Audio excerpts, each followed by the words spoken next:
So what are we doing here today, Mick? Today we're going to put HQ Prem QT engine. We're going to do Sam's engine here, aren't we? So we're going to put some lovely engine bearing juices on it. We've balanced this one, and this one here's I think I only made these blocks for about 3 years. See the remain seal on it? It's got the rubber remain seal on them. That's how you can tell a lot of the QT. HQ, so they had them in HG, HQ, and that was it for these engines with the rubber remain seal. You won't see them in any other. From HJ onwards, all wick seals on them. But this is very rare, very few of them. But we're going to throw a little bit of the green slime on it, a bit of engine oil on it as well. I already measured everything, so I know the sizes of this. So this is the first thing we're going to put in, a balanced crank. So I took the weight off it. See that? Not much. And two little spots there.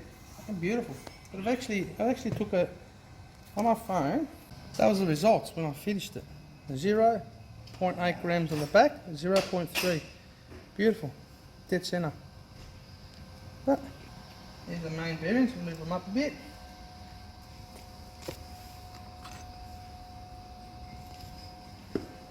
Number 2, arrow to the front. Number 3, 4, 1. Is that yours, Pip?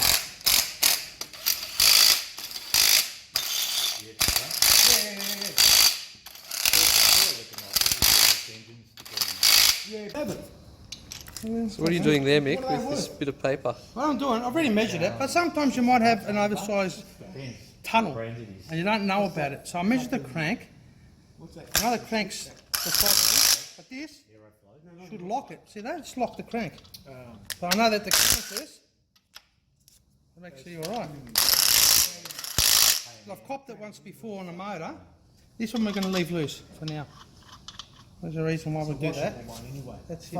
I haven't tensioned this up yet because I'm going to put the rest of the box tensioned in one hit. Now, I'm going to put the pistons in. What pistons are these ones? These are they're a Hypertech piston, high silicon. They're not like your normal piston. They've got a gas bypass there for the so your top ring is going to take about 90% of the gases. The second ring is about 10%, but it needs a bit more pressure. So they made a little bit of a dip in the piston. See the little dip there? Yep. So these are 1.5 mil, 1.5 mil, and I think they're about a 4 mil oil ring compared to the 2 and 3/16 rings. 30 thou flat top piston, and we've got an ACL bearing going to run in it. Number 1 piston, arrow, front. See that? On the conrod. Front of the conrod there. Big cut there for the thrust. Goes that way. So we're going to stick it. You're putting number 2 in first. No. Bang. I'm going to put that there. You meant to put some tags in, but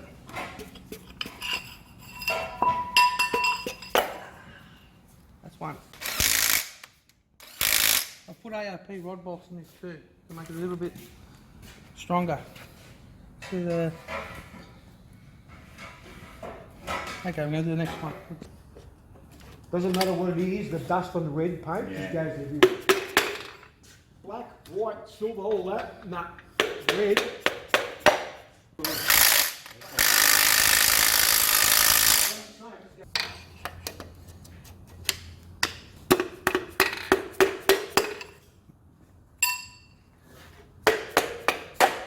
Kind of I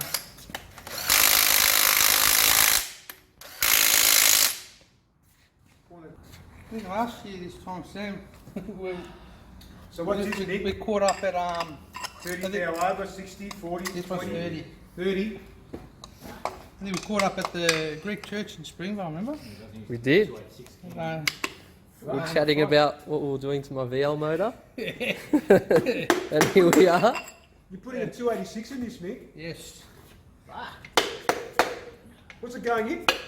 HQ frame. And the heads, what are they? L34 specs? No, they're not actually. I've got I've got an LQ1 spring in it, K-line guides in it. I had the same heads on my HZ back then. The car. Remember the white one? They used to, they used to go everywhere with it. Similar motor. That's because I had 400. No difference in the other one. I had what did I do? I had big valve, big conrods in it. The anal nil rods in it. Crane, mate. Crane are soft, mate. You know. Gold. These ones go backwards now, the conrods. I'm going to show you, because I forgot to mention it to you. So we had the other ones, front of the piston, front of the conrod, didn't we? Huh? Yeah. These ones are different. This side, we're going to go, The opposite let me way. tighten this up. Okay. And before I showed you, the front, the arrow. But this time, the front of the conrod's there. The conrod is backwards on the conrod, on the piston. The reason is, see we've got the lip there? That's the thrust side. Needs to meet up with the other side. That way. See that? The chamfer meets up with the crank there. See that? We can't have it that way, because the bearing's going to be touching there. It's not right, it's going to lock. So we've got one conrod facing this way, one facing that way. So that's where we have to put four of them backwards. So it's not your first time doing one of these. I've just started, yeah. Second time.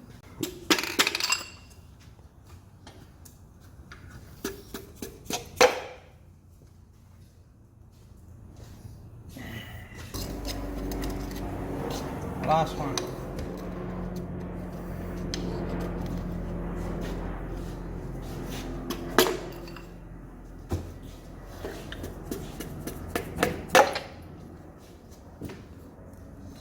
Specs on the conrod nuts. Now, a few people go with the ARP on the conrod nut, the bolt, they say 55 pounds, whatever. You got to think of it, from factory they were 35 pounds. And if you go like 45 on this conrod bolt, you're actually going to stress the conrod itself and fracture it.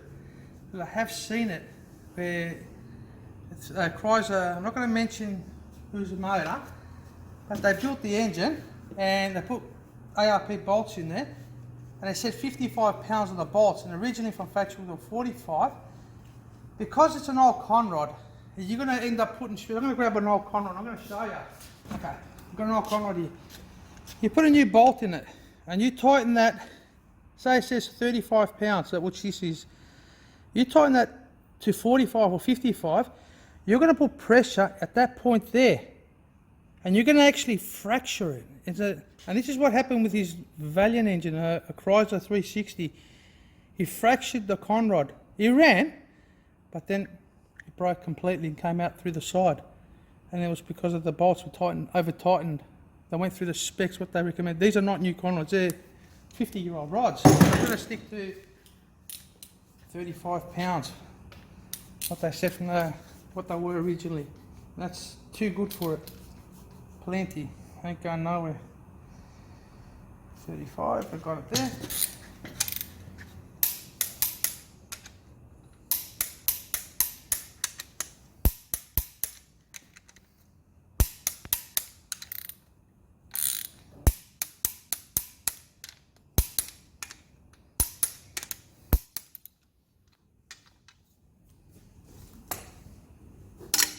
Did that make sense?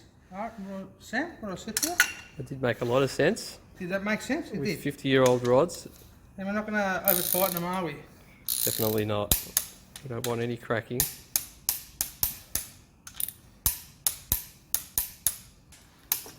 It's on where you hit it on Saturday. Here, I left and it got dark. Yeah, that's it. It was, What time did did a you lot. tell Poppy you were going home? it was that or pull a tree out at home, you know, so I decided to stay and do my QT engine, you know. So I put it in the car and fired it up.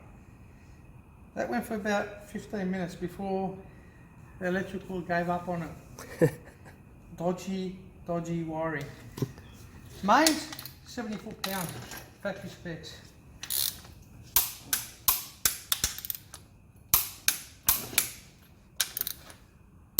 So is there any order you have to tighten these in? No, this doesn't matter. It's not a head gasket, so left one loose. Why? Yeah, that's a good question. Why have you left one loose? Not for the pickup. Exactly. Ah, the oil pickup. Yeah, pickup. That's right. We're going to take it out. We're going to put the pickup now.